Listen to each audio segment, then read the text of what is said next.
2311 Racing and Farmer Motorsports have dropped part of the lawsuit against NASCAR, and Christian Eckes is expected to return to McAnally-Hilgemann Racing in 2026 in the Craftsman Truck Series. What's going on, guys? It's Daniel, and welcome back to our video. We got a ton of NASCAR and motorsports stories discussed on the channel. Let's go ahead and just jump straight those really quickly. We're going to start by talking about Gainbridge, as it was announced earlier today that Gainbridge has signed a multi-year extension for the Indianapolis 500. They will continue being the entitlement sponsor for the Indy 500 going for the next few years. Gainbridge has been the entitlement sponsor, I believe, since around 2021 or 2022, and they've been a very loyal sponsor of the Indy 500 for the last couple years. They've had major association, of course, with the Andretti Global brand and TWG Global brand. This is a really exciting deal, really awesome, a really great sub. Glad to see that Gainbridge will continue working with the Indy 500 for the long term and the foreseeable future. And now we're going to go ahead and jump on to the next story in today's episode, as we're talking about Michigan Speedway. As it was announced earlier today that infield camping for the NASCAR Cup Series race at Michigan Speedway has officially sold out.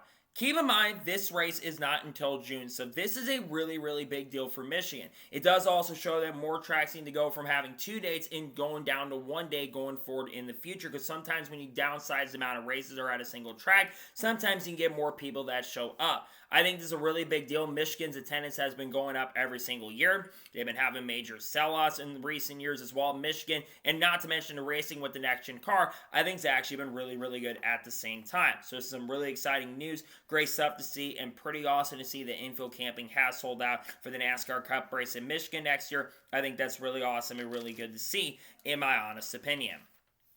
And now we're going to head on to the next story of today's episode, as we're talking about the 2025 season. As reported by the NASCAR Insights Count, I believe yesterday or going into today, that 35 drivers started every single NASCAR Cup Series race in 2026. This is the most in Cup Series history. The prior record had been 32. I believe 2001 had that, I think like 1973 or 1974. A lot of the years in the 1990s also had this record as well.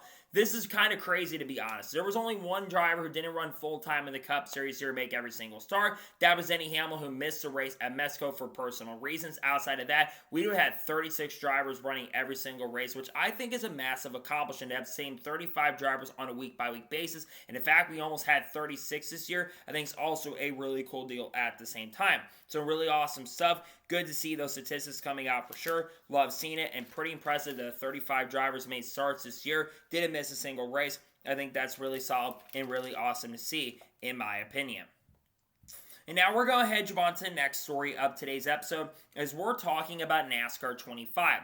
As was reported by Adam Stern earlier today, that NASCAR 25 topped 100,000 units sold last month on console and made the top 10 bestseller list for both Xbox and PlayStation for the month of October. This is kind of crazy to see, to be honest. I think when you look at NASCAR 25, sure, they had the PR nightmare of the NASCAR Creator Series thing they were doing at the end of the month last month.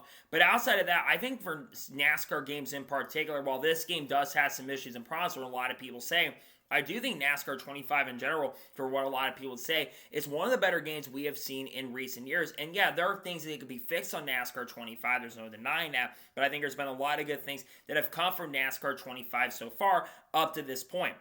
And I think if you're a fan of the game and if you enjoyed the game, you should continue joining the game and enjoying the game. I think this game has had a lot of promise and potential. A lot of people who played the game have really enjoyed it. There's still work that definitely needs to be done. There's no denying that when it comes to NASCAR 25, but I think the game is very solid this year, and I think that the guys at iRacing did a decent job for sure this year. I think it was a solid product that they released. I think it was a pretty good game that was released. I think there's some good stuff around it, in my honest opinion.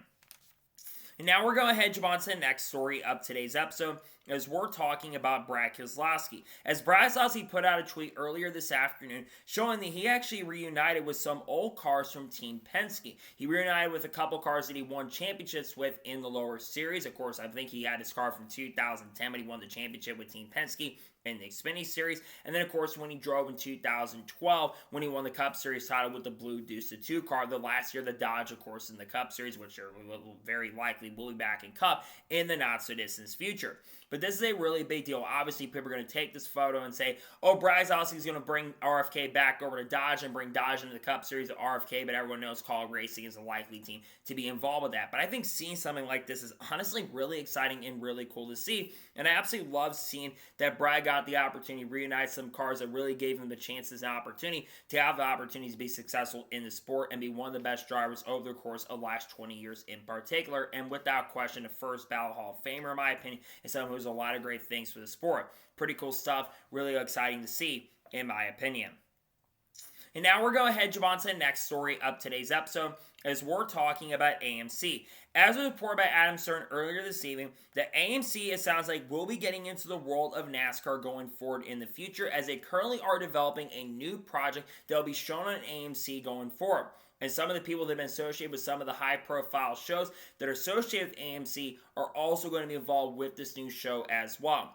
It's going to be based around NASCAR. I think it's going to be some sort of drama series, I'm pretty sure. And AMC, which we all know they're associated with The Walking Dead, also associated with Breaking Bad as well. Two of the most iconic shows over the last 20 to 25 years.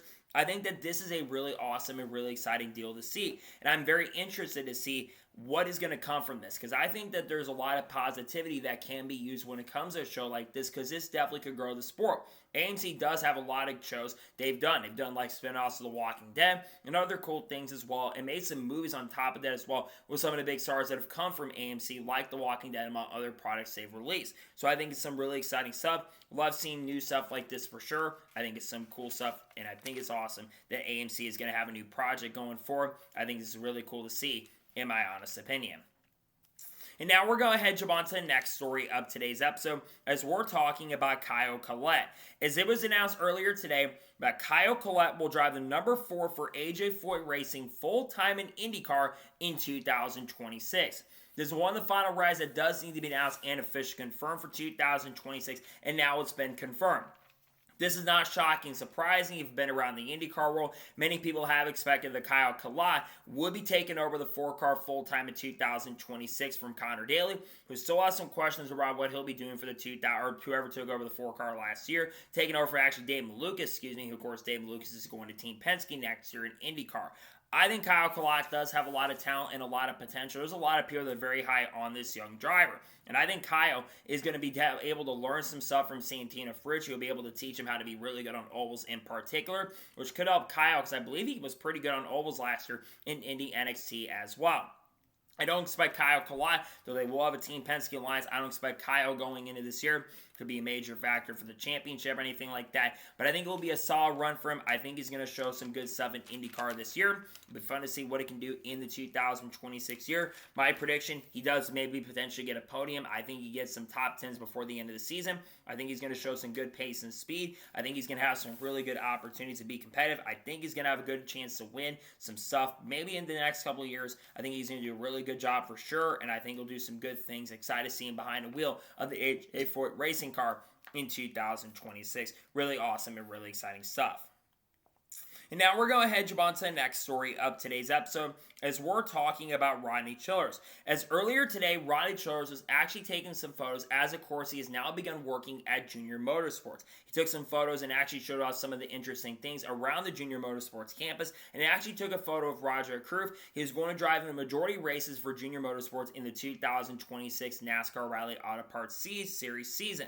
I think Rodney Childers is going to bring a lot to the table for this organization. We know this team is going to be having some different changes going to next year. Obviously, Connor Zilisch, we'll talk about here just a little bit. He will not be back full-time with this program next year. And there's other drivers that do have some unknowns with this program in 2026 as well. But I think Rodney Childers, especially with this one car, which will be split between Connor Zilisch and Carson Quaffel 2026, I really believe that this car is going to be fast and really strong, and it's probably going to be one of the strongest cars. And I think there's a very realistic possibility that the one car, despite the fact it won't have a full-time driver in this car, I wouldn't be surprised if we see this car go out there and contend for the win and contend for the victory as well. Some really good stuff around this program. Excited to see where Junior Motorsports goes in 26. Of course, they did not win the championship this year, which they should have won the championship with Connor Zilisch, but I digress. But I think it was really good to see that, and I think that we're going to see some really awesome and exciting things come out from this, and I think that Junior Motorsports in 2026 is going to be strong and really competitive next year.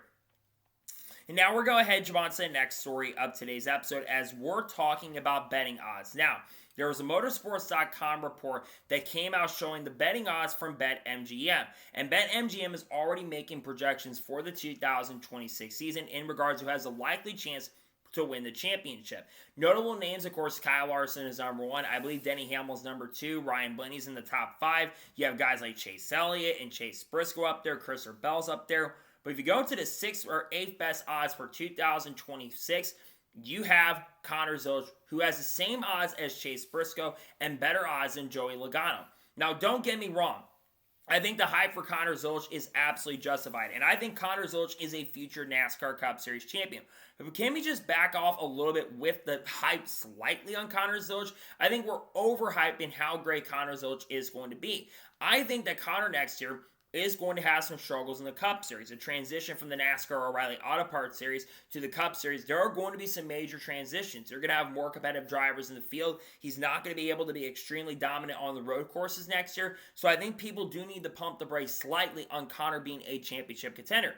Now that being said, I do expect Connor Zilisch to be a major factor by the end of the year to contend for some wins. He's going to be working with Randall Burnett next year, and we know Randall Burnett is a really good crew chief. We're not denying that. I just think people are getting a little bit overkill on the expectations of Connor going into next year. I've seen some people saying he's going to win every single road course. I think that's a little bit ludicrous at this point, but I think by the end of the year, we could be talking about him winning a road course race. I think he is going to be solid next year. I don't think he's going to be out to lunch or run like 25th or 30th in the points. But I think expecting him to contend for the championship, which you never know, it could happen. We thought Zilisch was going to be a major factor for the title going into the year, and he's come in and just been absolutely amazing this year, which he should have won the championship, but I digress. But I think the betting odds are absolutely wild. They're crazy for sure. Was not expecting to see him in 8th position on the betting odds. I think having him on the same odds as Chase Briscoe, winning the championship for, had 3 wins this year. I don't know. I find that to be a little bit extreme and maybe a little bit overkill on the par. But I'm not surprised because betting can sometimes be a little bit crazy. And some of the bets can definitely be wild in this sport when it comes to that kind of stuff. I'm not shocked to see the chaos. But I also think it's a little bit overkill to have that high of expectations, in my honest opinion. And now we're going to jump on to the next story of today's episode as we're talking about the Xfinity Series Phoenix TV ratings. As it was reported by NASCAR Man on a couple days ago that the CW earned 1.083 million viewers at Phoenix Raceway. This is up, I believe, from 2024 and I believe also up from 2023 as well. He tabulated up how many races for the Xfinity Series was over a million this year. I believe out of the 33 points-paying races for the Xfinity Series, 21 of them had at least over a million viewers. According to other reports as well, this is a 4-year high for the NASCAR Xfinity Series where they have one of their highest ratings in a very, very long time. The most, I believe, since 2020 or 2021. What this proves is that if you have a TV situation where you have every single race on the same network, when you have something on the same network every single week, you're not channel surfing like the Cup Series has been for pretty much every single week. It seems like sometimes it'd be on NBC, sometimes it'd be on USA, sometimes it'd be on Fox, FS1, Prime, TNT, among other companies as well. When you keep changing networks, you lose a lot of those viewers. That's one of the reasons why I think the Cup Series this year has really struggled to keep their viewership. Look at the Xfinity Series. Their numbers have been really, really solid and really good this year because they've been able to be extremely consistent. And consistency, in my opinion, is very, very important. So I really love this number to have as many races as we had. Over a million, I think, is a really big deal. It dropped near the end of the year because of college football going on Saturdays, which makes a lot of sense. But I think in general, there's some really good stuff about the Xfinity Series TV ratings from this year.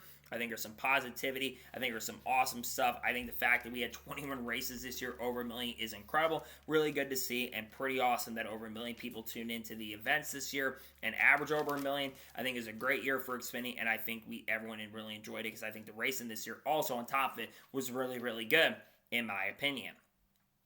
And now we're going to jump on to the next story of today's episode as we're talking about Sigma Racing. As reported by the NASCAR Nostalgia account earlier tonight, but it sounds like Sigma Racing may have officially bought AM Racing outright going into 2026. According to them, it sounds like they have purchased AM Racing altogether. There's been rumors and speculation that Sigma Racing may have bought AM Racing, and now it seems like it's confirmed that they have officially done that for 2026.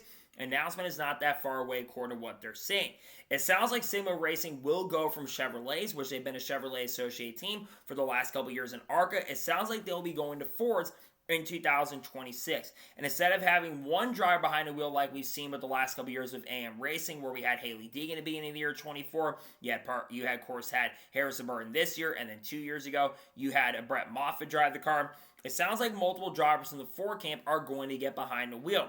So it seems like some of the rumors speculating around Ford's O'Reilly Auto Parts presence, it sounds like they are going to have 2 or 3 teams. It sounds like Alpha Prime Racing more than likely is going to switch to Ford in 2026, and then I would also expect Sigma Racing, who's buying up AM Racing. So we thought AM Racing would be switching to Chevrolets in 26, but it sounds like they'll be same before. I'm very interested to see who will get behind the wheel. Probably someone with funding and sponsorship at this point.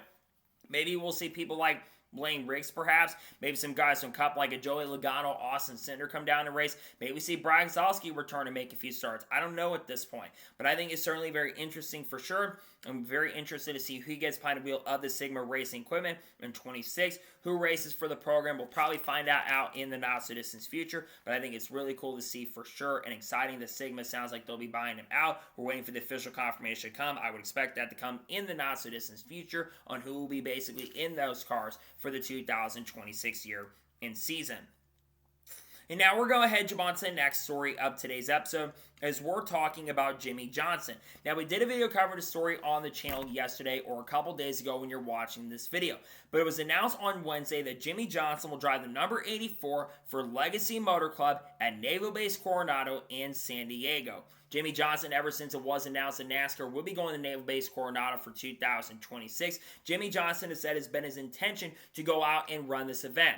And now we officially know he'll be getting behind the wheel. He also will have Carvana as a sponsor, which Carvana has been associated with Jimmie Johnson since around 2021 when he started doing his IndyCar stuff around that point. They have continued to be associated with them. This will be his 6th year they have been a sponsor with Jimmie Johnson.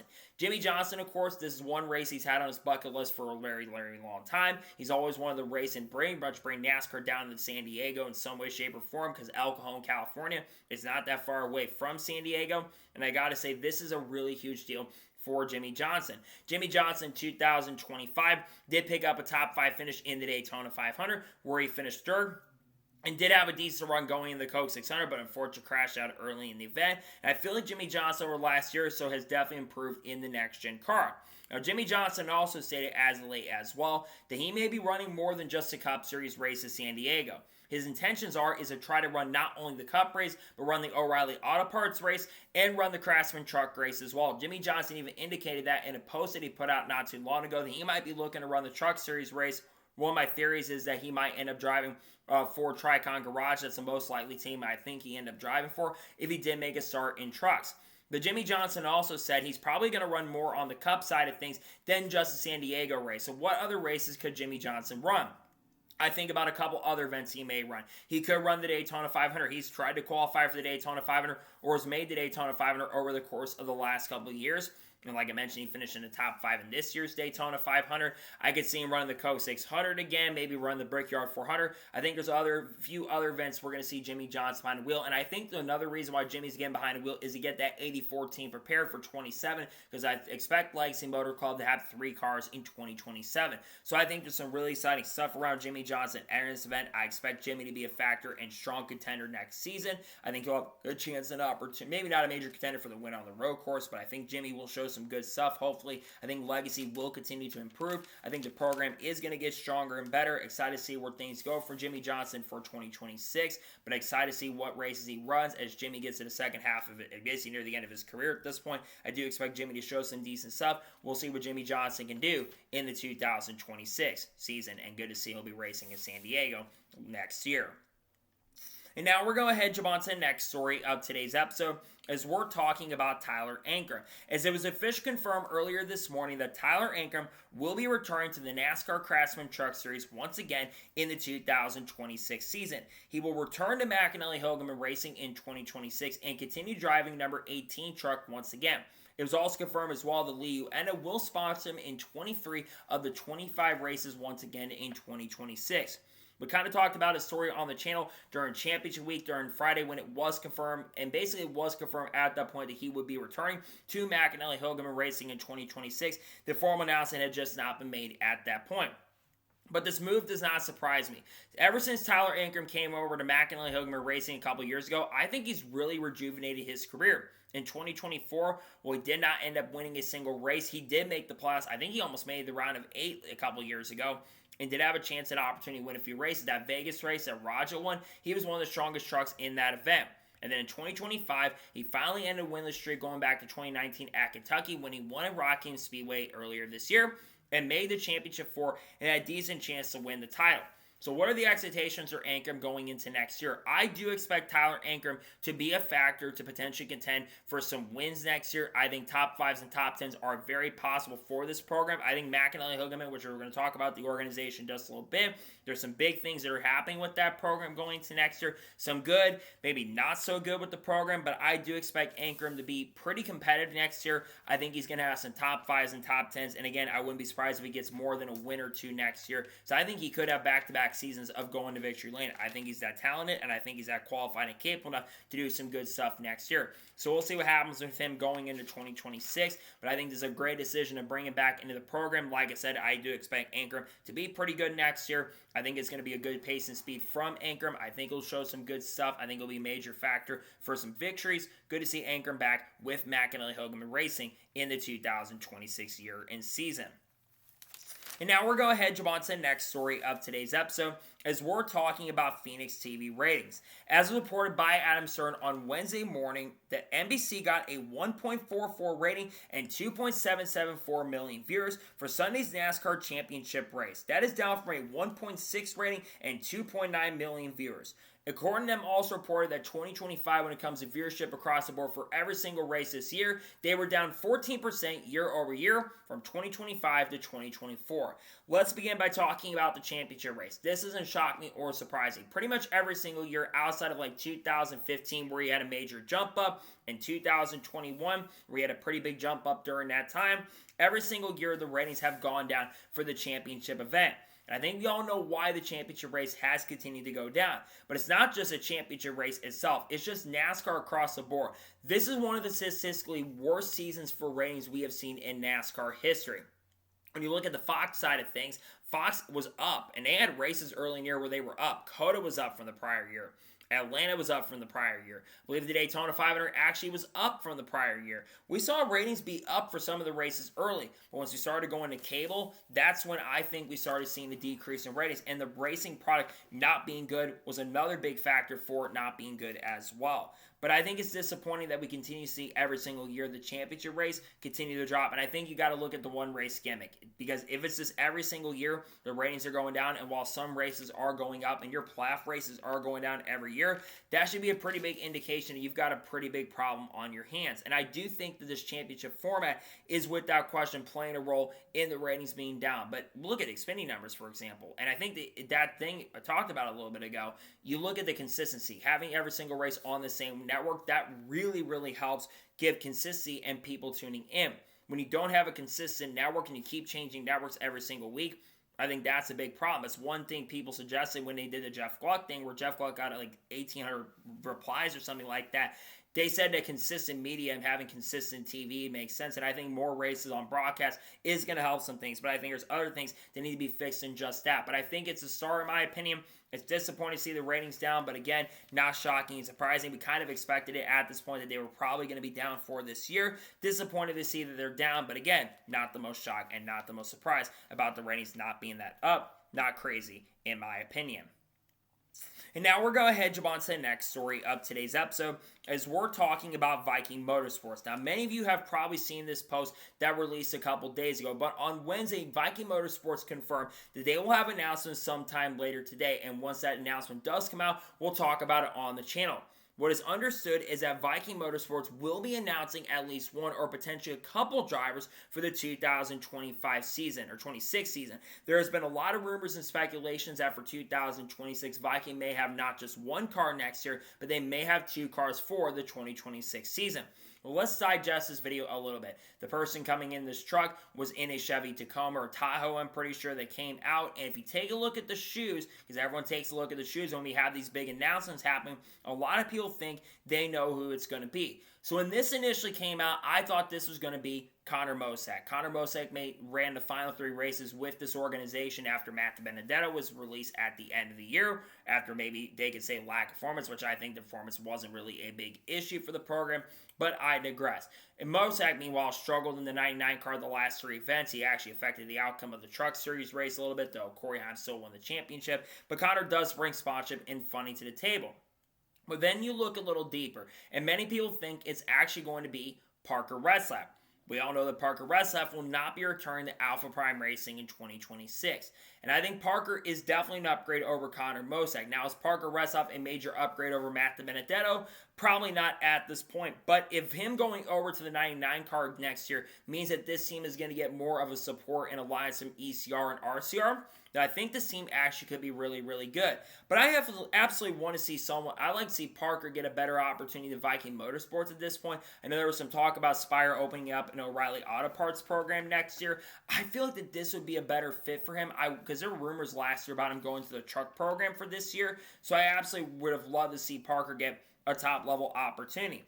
That sounds like Parker is a favorite for this car at this point. Again, Connor Mosack could end up there because he does have sponsorship and funding with him, but I'm leaning at this moment toward Parker getting in his car full time, and I think Parker will be a pretty solid fact contender if he does end up there. We'll have to wait and see if he does, in fact, end up there for 2026. I think the chances are definitely very high for sure. We'll see how things go in 2026, but I'm excited to see who's behind the wheel of the car next year. We'll find out here in the near future, and we'll find out who will be driving for the Viking Motorsports team and organization in the 2026 NASCAR O'Reilly Auto Parts year and Auto Parts season. Now we're going to jump on to the next story of today's episode, as we're talking about Connor Zilisch. Now, we talked about the fact that Connor Zilisch will not be testing a car in Bahrain. He was supposed to go test a car at Bahrain over the weekend going into next week, but he unfortunately got denied the opportunity to test a hypercar. The big reason being is because of the fact that he did not win the Xfinity Series Championship and Xfinity Series title. Had he won the Xfinity Series Championship, because he would have had enough license points to go out there and do it, he would have been able to do the hypercar test. He had everything booked and ready to go for that, but unfortunately got denied because he didn't have enough super license points at that point. Luckily for Connor Zilisch fans like myself, he actually will get the chance and opportunity to test a hypercar in some way, shape, or form, because he will be able to test an LMDH car and test a GTP at Daytona at the end of this month, as they will have their annual test at the end of the month with the big teams from the GTPs, from the LMDH class, from the other classes like the GT classes, and also the LMDH and other classes and LMP2 programs, among other things as well. Connor Zilisch will get the opportunity to drive the number 31 car for Action Express Racing. It will not be the only big name driver for other motorsports that will be at the test. Colin Herter will be driving for Wayne Taylor Racing. We know he'll be going in for the Michelin Pilot Cup races that are out there. We know he'll be behind the wheel there. But we know Connor, of course, has been very interested in wanting to do some other forms of racing. There was talk about Connor Zilisch last year doing the Chili Bowl, and unfortunately didn't have the opportunity because he drove for Trackhouse Racing in that number 91 TF course car, where he had a decent shot and opportunity to win that event with the Trackhouse organization with teammates Ben Keating, Scott McLaughlin, and Shane Van Gisbergen. I think, though, many people who've been watching him in the time when it comes to racing in these types of cars, he has been someone that many people want to see him in a top car. And if he goes to Action Express Racing, he is going to have a really good chance and opportunity to win the overall event. Connor Zilisch is one of the best race car drivers, not just in the U.S., not just one of the best prospects in NASCAR has currently at the moment, but I would say that Connor Zilisch is one of the most talented overall drivers across the board in the world itself. If you put him in behind the wheel of a Formula One car right now, I genuinely believe that Connor Zilisch could absolutely be a factor and contender to go out there and win some Formula One races, because I think he's that talented, I think he's that gifted, and I think he's that good. And he should be behind the wheel of a Formula One car at this point. Now, is he going to be driving a Formula One car?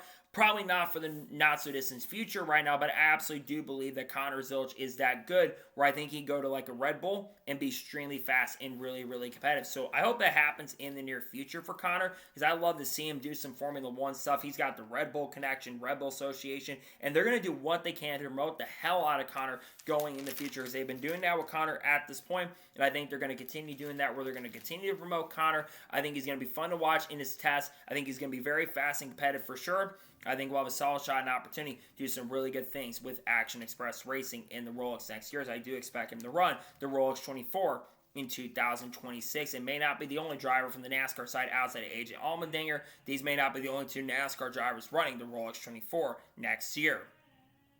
And now we're going to head on to the next story of today's episode as we're talking about Carson Quaffle. Now, there's been a lot of questions around Carson Quaffle because it was confirmed over the last week or so that Carson Quaffle will be racing for Junior Motorsports and will race full-time in the NASCAR Rally Auto Parts Series in 2026. But there has been some questions on how many races he is going to drive for Junior Motorsports in 2026, and then how many races he'll drive for an organization like Spire Motorsports, or maybe Jordan Anderson Racing, because there's been rumors that Raja Kruf in the race he doesn't drive the 88 car next year. It sounds like that Raja will be in the 32 car for Jordan Anderson Racing in 2026, because I've heard some rumors that Jordan Anderson Racing and Junior Motorsports may have some sort of partnership going into next year.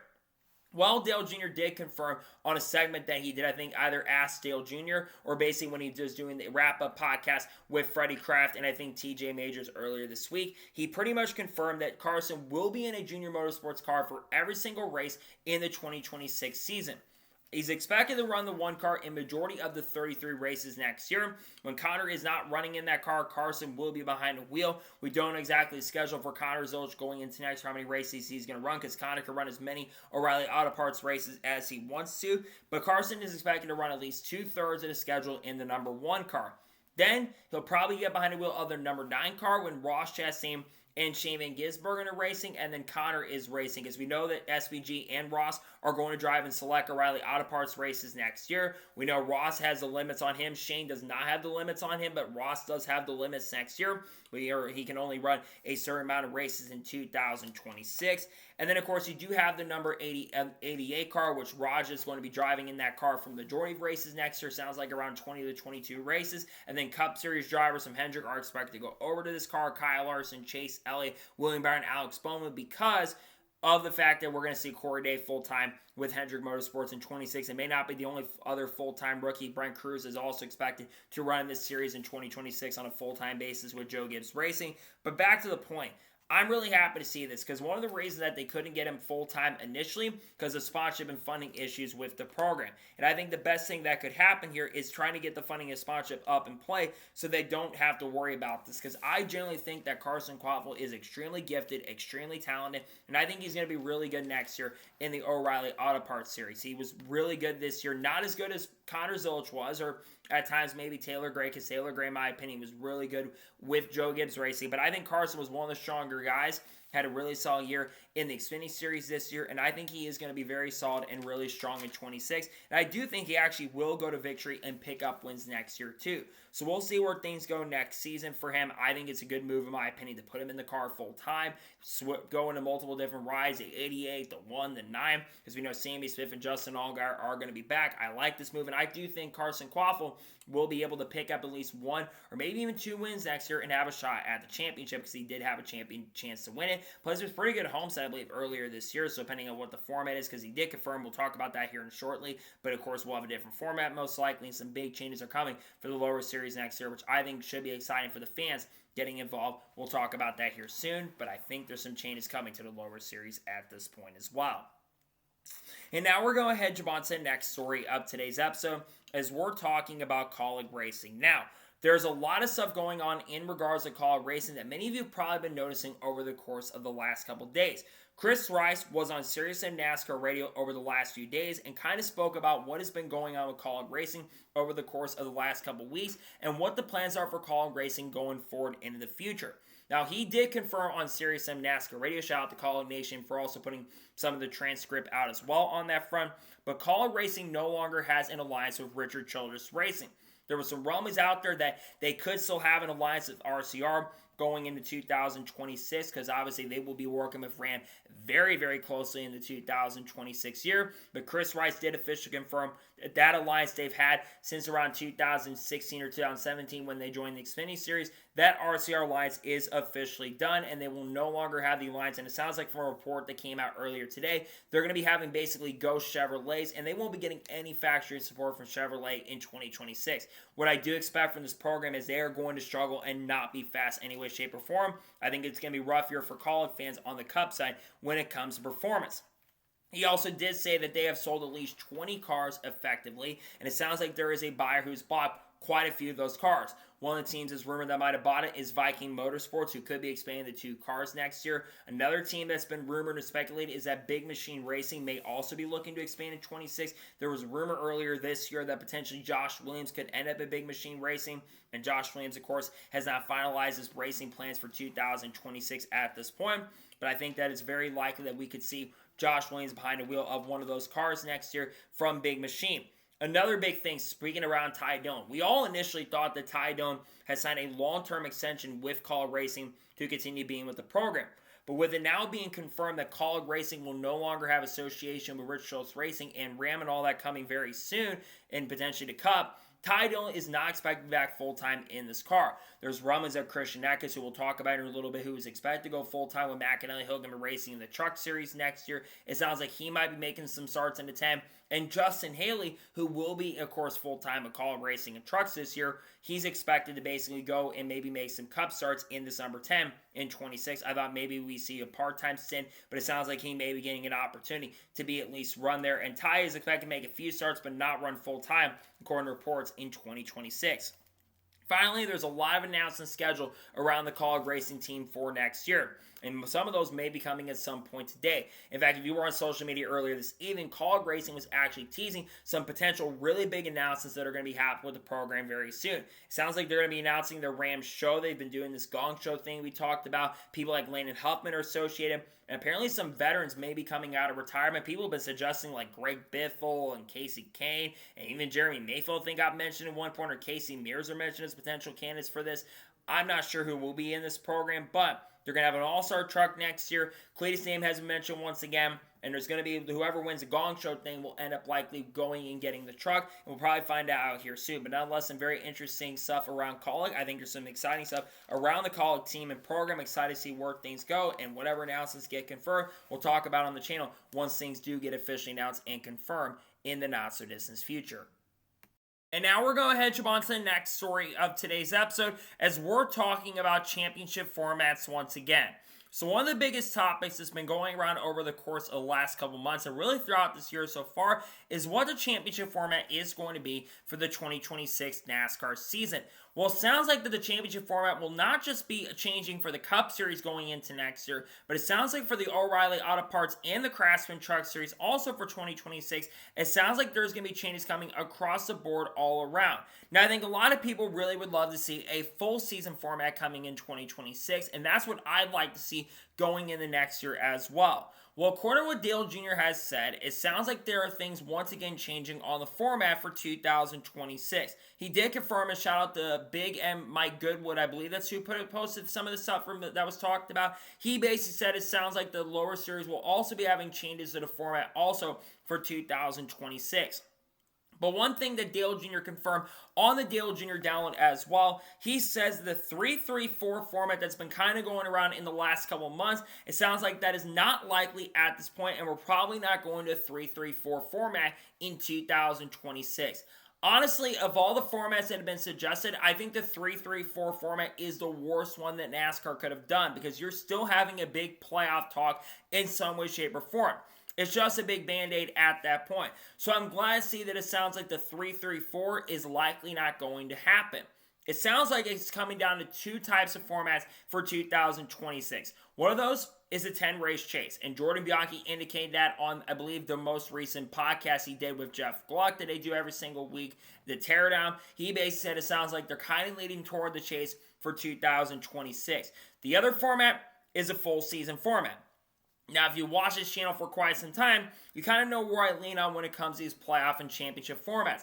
I want to see the full season format come back, especially after how this past weekend ended and the frustration from the industry after this weekend. I think the full season format, without question, is the best way to crown a champion at this point. Yes, you might have someone at times that pulls away, but there's nothing wrong with that. If a person completely dominates the season, has 10 or 11 wins like Corey Heim had this year, or 12 wins by the end of the year, or Connor Zolch had 10 wins, but he's also extremely consistent throughout the year, where he only fails to finish outside the top 10 like 4 or 5 times in particular. And for Zilich's case, he had 18 consecutive top 5 finishes in a row and is able to be up front every week and only have 1 finish or 2 finishes outside the top 10 in like the last 20 to 25 races after coming back. There's no doubt that he 100% should be the champion if he gets a lot of points as well. But then there's a compromise with the 10 race chase. And look, I wouldn't be completely against the 10 race chase. I think that is a big compromise at this point. Yes, a full season format is the best way. But I think if we're going to do any sort of compromise when it comes to the championship format, I do think the chase is probably the best way to go. But if we're going to have a chase or anything like that, we can't get rid of points. I think the people in the regular season, for that matter, they need to be able to be awarded as many points as possible. They should be able to have a massive head start and a massive head advantage. I think also the winner of the race needs to be awarded more points as well. I think that's one of the biggest issues with the points, is that while winning has become such a prevalent thing in NASCAR, they completely focus on that quite a bit. I think it's actually hurt winning in a big way too, because the winner of the race does not get enough points. That's one of the issues with the lap first system when it came to full season, is the fact that they didn't award enough points to the winner. And while consistency mattered a lot, winning should matter quite a bit. They were originally talking about, when they're talking about changing the points a little bit, giving more points to the winner. If they would have just done that right from the get-go, I do believe that we've been a little bit much of a better position when it comes to where NASCAR is, and we may have never had any sort of format like the chase or the playoffs in any way, shape, or form. So where do I kind of stand on this? Again, I am for the full season format at this point. I think that truly is going to be the best way to crown the champion at this point. And I think NASCAR 100% does have to go that direction. But if we're going to go to the chase, I'm okay with it at this point, because at least you'll have a decent size sample size. You're only going to have one reset, and I think at least you'll have a 10 race sample size where if someone's good enough in those 10 races, they then deserve the championship. Because if you go back to the chase, for instance, I think the worst driver to win the championship was 4th in the points, and that was Kurt Busch in 2004. And you look at Kurt Busch's 2004 season, he was worthy of a championship at that point. Other guys that won titles, Tony Stewart would have won the championship on their full season. Jimmy Johnson, same thing. 2007, yeah, Jeff Gordon would have won under full season, but Jimmy Johnson did win the title that year, but he also had 10 wins.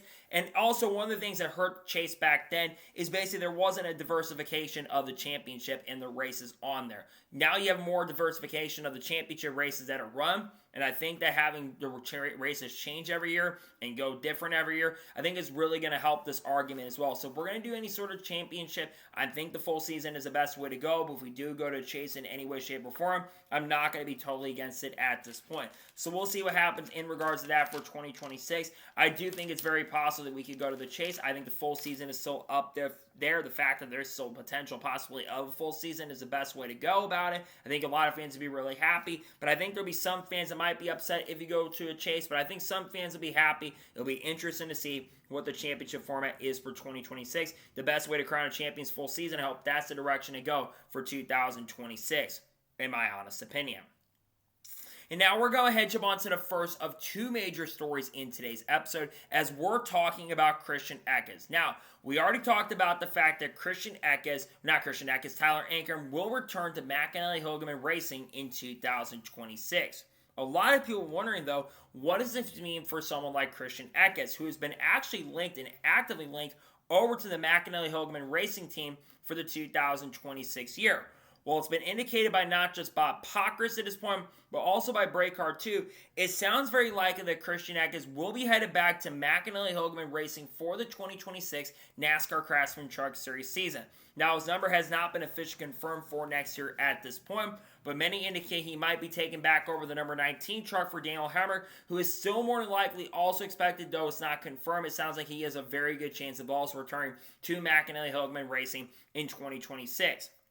Despite this, on the calling side of things, I forgot to mention, Christian Eckes could also still be a candidate to drive the number 10 car in 2026 in some way, shape, or form. So while he'll be with McAnally on a full-time scale, more than likely, he'll make some starts for call on the Cup side of things next year. I think if he does go back to McAnally-Hilgemann Racing in 2026, I do think this organization and team, they are making a really solid and really good decision. In my opinion, I think Christian Eckes was really good with McAnally-Hilgemann Racing the few years he drove for the team. In 2023, he picked up, I believe, like 4 or 5 wins or something like that during that time. And I unfortunately didn't make the Final Four that year because he had some inconsistencies. But Christian Eckes did win the finale race at Phoenix. Then in 2024, he had the most consistent season of anybody, even more consistent than Corey Heim, and he ended up having a phenomenal year in 2024 where he won a bunch of races, was up front every week, had one of the best average finishes in trucks, only for him to finish like 3rd in the race and not win the title. And then, of course, this year, he went up to the NASCAR Xfinity Series, and it wasn't the best season for him, unfortunately. I do think we all kind of know at this point that the Call Racing team is really starting to struggle, and the performance just wasn't there at that point. And I think that's one of the reasons why Christian Eckes, unfortunately, really ended up struggling. I think Christian being back at this program, it's going to bring stability to the team and program because this team has a lot of uncertainty at this point right now. You've got rumblings of people like Connor Mosek not being back with this program next year. You've got rumblings that Jack Wood may not return. You've got rumors of Chris Wright potentially coming into the program in 2026, which those rumors, I think, are really picking up steam at this point. There's rumors about potentially Haley Deegan coming back to the truck series and racing for McAnally-Hilgemann. I know Breakart mentioned a couple months back that she had been spotted at the McAnally-Hilgemann shop, and I know she's been interested in coming back considering she drove for this program with Toyota back in the 2020s and the early 2020s and the late 2010s when she was winning races for them. It does make a ton of sense that she would be involved in the program, but there's other names that have been linked as well over to this program. If Christian Eckes does, in fact, end up back over with McAnally-Hilgemann Racing in 2026, what are the realistic expectations for him? Christian Eckes, in my opinion, he will be a championship contender. I think he'll have a very good chance and opportunity to go out there and win the title next year because we saw how good he was in McAnally. And Daniel Hemrick this year, yeah, despite the fact that Hemrick didn't make the Final Four, Hemrick had a solid year, picked up the win in Martinsville, his first ever truck series win, and he was one of the more consistent guys in the middle of the season, especially now the end of the year did not go so well for him, but I do think that Daniel Hemrick did have a pretty good year in the Craftsman Truck Series, and I think that he would be a really good teammate to have next year, and I think that if he goes to the 19, he'll work with Josh Graham, but he could get someone else to work with him, maybe one of the Call crew chiefs follows him over in 2026. I don't think that's around the realm possibility. You're not going to get Charleston Knight to come out for Cup because he's been working with Bubba Wallace, and they both have worked together very well. But I do think that Christian Eckes would be a solid driver, and again, I think he'd be a championship threat. When you look at the Truck Series across the board right now, there's a lot of excitement around the Truck Series right now. You've got potential of Christian Eckes coming back down. You've got Daniel Dye back in the Truck Series with Colin. We've got Butterbean getting a really good chance and opportunity next year. You've got, of course, Brendan Butterbean Queen, like I mentioned, getting a great opportunity. Justin Haley being back in the Truck Series next year. Daniel Hemrick, it sounds like he'll be back next year. You're going to have Lane Race and Chandler Smith with Front Row Motorsports in 26 once again. They could have a third truck in some way, shape, or form next year. You're going to have other drivers coming in. You're going to have Caden Honeycutt, who's expected to go to Tricon Garage in 26. You're going to have other drivers like Brent Cruz getting opportunities in trucks. So Brent, like I mentioned earlier, will be with Joe Gibbs Racing and Xfinity next year. You've got other big names who might get opportunities. You could see someone like a Jeb Burton. You could see someone like a Justin Bonziner. There could be a lot of really big surprises getting behind the wheel, and I think that's what makes the Truck Series so exciting for next year. Sure, the coverage from Fox has been not that great in recent years, but I do think that if you look at trucks right now, there's a lot of things to be really excited about at this point, and I truly do believe that if Eckes does end up over at this program, he is going to be really strong with McAnally. I think that this team is going to have some really fast and really strong speed. My prediction is Christian gets 3 to 4 wins, makes the Final Four. I think it's going to be tough to beat Lane Briggs because Lane Briggs, in my opinion, will be the favorite for the truck title next year. But I do truly believe that it is going to be a really good season for him next year. I think he's a really good candidate for this program and team. And I think this is a good move. If he does end up over here, you got to look at the college program. They're expected to announce some stuff later today. Many of you probably seen at this point. And when that does get confirmed, we'll talk about it. But there's some stuff going on with the college program next year. Some really exciting stuff, I should say, that I kind of know a little bit about what's going on. But I think there's some good things that are going to happen with this program. And I think in general, the Truck Series, yeah, they're having funding issues, but Ram's going to bring a lot to the table. There's probably going to be more races on Fox potentially, hopefully next year with the TV deal. I think there's some good stuff around trucks. I'm very excited to see where the Craftsman Truck Series is going to go, where the series is going to improve. You've got new tracks coming on. You've got St. Petersburg. You've got Naval Base coming on. I think there's some good things in the Truck Series when it comes to silly season and other things. You can see Cleveland Farm potentially too next year. Who knows at this point, but I think there's some good stuff around this program. Exciting stuff to see for the Craftsman Truck Series once again in 2026. And now we're going ahead and jump on to the final major story of today's episode as we're talking about updates on the 2311 Racing and Front Row Motorsports lawsuit. Over the course of the last couple days, there's been some new developments in regards to the 2311 Racing and Front Row Motorsports lawsuit that I found to be very interesting. Let's go back to Wednesday. It was reported by Bob Pockers that Judge Kenneth Bell and basically 2311 Racing Front Row had actually asked NASCAR and basically the judge to get other teams involved like Rick Hendrick and Roger Penske to basically be held in deposition and basically told to have a deposition set. Well, Judge Kenneth Bell has granted motion by 2311 Racing and Front Row Motorsports to depose Rick Hendrick and Roger Penske prior to the trial. What deposition means is basically as a sworn oath when it comes to court. I actually looked this up. Basically, as a sworn oath in court, basically you get held and basically are told to get answered a bunch of questions, you get interviewed, you get asked a bunch of questions, and what is ever said can be used either in a positive way or a negative way in court. But it could benefit 2311 Racing and Front Row in a big way, and sometimes these depositions can go very heated. If you've seen it before, they can get very heated very, very quickly. But the big thing that was announced earlier today, 2311 Racing and Front Row Motorsports have dropped part of the lawsuit overall. They have dropped Act 1 of the Sherman Trucks Act. They actually went after 2 acts, but they've actually we're originally going to go after 2 parts of the Sherman Trucks Act. They were going to do Act 1 and Act number 2. It was confirmed their main focus is going to be Act number 2 and not Act number 1. Because Judge Kenneth Bell earlier this week, we talked about this on the channel a couple days ago, where he actually granted the teams basically that they kind of confirmed that NASCAR was a monopoly in some way, shape, or form, after stock car market definition on stock car racing, and NASCAR's counterclaim actually got denied on how they were not a monopoly in any way, shape, or form, where Judge basically said, and basically, because NASCAR was kind of counterclaiming, saying, oh, they can go race in different forms of racing. They can go race in Formula 1, they can go race in IndyCar, like SRX, among other series, while World of Outlaws, Cars Tour, all that. Well, the judge basically came back and said, this is stock car racing. This is a monopoly on the stock car racing. This is not a monopoly in Formula 1. This is not a monopoly in IndyCar. This is a monopoly on stock car racing. And Judge basically kind of used the words of NASCAR against themselves, basically saying you basically eat what you sow. Basically saying you can't have both ways. You can't have something go positive on your side and negative on their side, and not have something that could be a really big deal that could really help you on that front. Basically, what is going on here, and I think that when you look at the side of things with this lawsuit at this point, I think things are shifting very quickly. We've talked about this on the channel in recent weeks, but there's obviously been a ton of conversation and a lot of word out there that NASCAR is very interested in settling this case at this point. And I think there's a big reason for that. When NASCAR has something they want to do, there's always something behind every motive they have.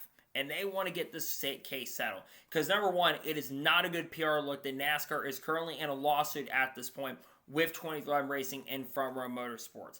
They really would like to have this done before the trial takes place. And there was talk that they were actually getting very close to having settlement done at this point. The conversation was that they were very close to settling. They were having settlement cases taking place. And on day number 1, according to Jordan Bianchi, from what he spoke on during the teardown, he said that day number 1, they agreed to keeping the charter system, actually making the charter system a lot more permanent than initially had been, where the team, it wouldn't be completely permanent, but it'd be near perfect to perfection.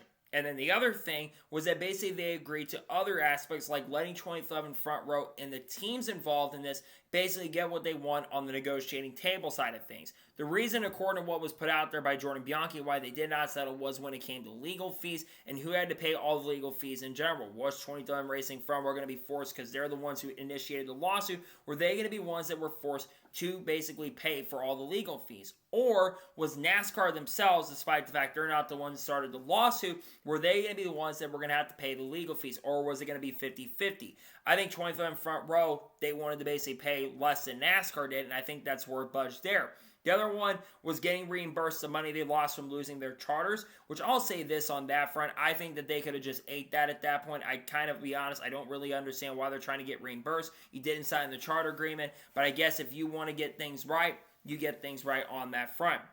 But if this does end up going to trial, there's a lot more at stake than just permanent charters. We can see potential possibility that tracks do get sold off from NASCAR. Because remember, NASCAR holds the rights to ISC, which they own Michigan, Daytona, other tracks like Talladega, for example, Martinsville, Darlington, are all part of ISC. Will NASCAR be forced, if they lose a lawsuit, to sell off a lot of the current aspects they have of ISC? Will NASCAR be forced to sell off ARCA? ARCA got the acquisition of ARCA came in. NASCAR tried to use the statute of limitations, which a judge denied that earlier this week. They basically would have to potentially sell off ARCA too if they were to lose the lawsuit. They'd also probably force sell some potentially even their media companies. They may be told to sold off their production facility. A lot of things could change with the sport in a really big way if NASCAR does not win the lawsuit. Now, if they go to trial in December and NASCAR wins the lawsuit, it would be a big loss for 2011 Racing and Front Row Motorsports. And even if they do go to trial and 2011 and Front Row do end up winning the lawsuit, it still isn't going to be a good look for 2011 and Front Row. It'd be very likely even still a loss, because there's been even talk about it that the charter system itself, which is one of the things that there's been a ton of argument at this point, there is a potential possibility that the charter system could get dismantled altogether. And there's a lot of team owners, in my opinion, who are really going to be pushing before Thanksgiving at this point to get this whole thing settled. They are supposed to actually meet for a pre-trial, I believe, on November 12th. So in less than a week from now, the pre-trial is going to take place, a week from yesterday. And I do think they really want to get this whole thing sorted out. NASCAR is absolutely really behind it, and other team owners and organizations are really pushing for this whole thing to be settled at this point.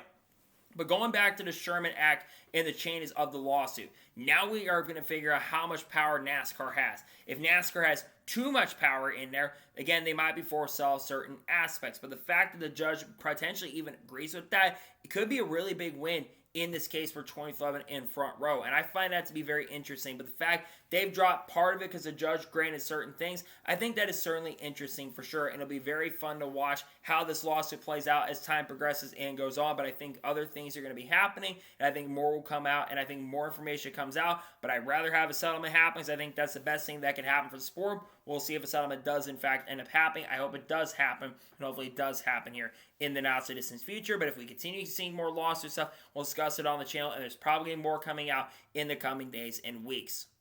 So that's your today's Law NASCAR news and motorsports news episode. I want to thank you guys for watching. Please subscribe to the channel, notifications on, so notified when a video does go live on my channel. Follow me on Twitter, Facebook, and Instagram, and support me on Patreon as well. Let's get to more of that and comment your thoughts below on today's episode. What are your thoughts about the updates on the 2011 Front Row Motorsports lawsuit? Let me know your thoughts in the comments below. And do you think Christian Eckes does end up in McAnally-Hilgemann? Let me know your thoughts in the comments below. If any other major news breaks later today, which we're expecting a couple big stories on the channel, we'll discuss it live on the channel. Tomorrow we're going to be ranking every single NASCAR Cup Series race points paint event from 2025. And then, of course, on Sunday, we're going to be talking about the top 20 drivers to watch out for 2026. And then, of course, on Monday, if we don't have enough news to cover, we actually will likely be doing the first team preview video for 2025 or 26. We'll be doing the Hendrick Motorsports preview dropping, and then Tuesday could be the same thing. And then next weekend, we will be having the winner predictions for the Cup Series on the channel. Expect that to be coming. Cup predictions will come out at the end of the month, and other big videos are planned as well. We got content coming on people like Haley Deegan, Shane Van Gisbergen, Carl Edwards, Kurt Busch, Kyle Busch, Bob Wallace, Ross Chastain, Sheldon Creed, Sam Mayer, Frankie Muniz, Kyle Larson, Chase Elliott, Ryan Preece, Cletus Navarro, Dodge Ram, Brendan Queen, Connor Zilch, JRM, Daniel Suarez, all the good stuff we'll talk about on the channel in the coming days and coming weeks. We're all along Will, Brian Bradford, and Cam Waters too. So anyways, like I said, I want to thank you guys for watching today's episode. I'll see you guys next time for more great, awesome NASCAR content and other motorsports content on the channel like this. Take care, everybody.